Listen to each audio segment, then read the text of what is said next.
मारेला तोहरा के हम धौली ही अखबार में। तो दोस्त आहार के लिए हम फिर से एगो पवन सिंह का सानिया मिर्जा कटना सुनिया जान मारेला। तो चलो जान मारे यहाँ सब। बतलाई कितना डूबल बानी तोहरा प्यार में। बतनाई कितना डूबल बारी हमर भैंसी आ कबो ना चरावे खातिर जाता रही हम खैसी।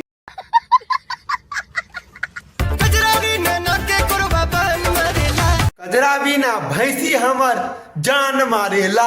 सोनिया मिर्जा कटना थुनिया आँख मारेला। मिर्जा कटना थुनिया जान मारेला। चढ़ल जवानी बा कौशल बदनमा। चढ़ल जवानी बा कौशल बदनमा। हटे हटौला से नहीं खे धरनमा। हटे हटौलो से नहीं ध्यानमा। सिंह भैया हो कनी हम आँख मार ले छिया।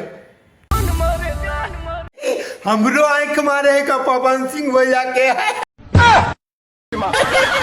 भैया हमरो पटवे है हम नहीं पटा।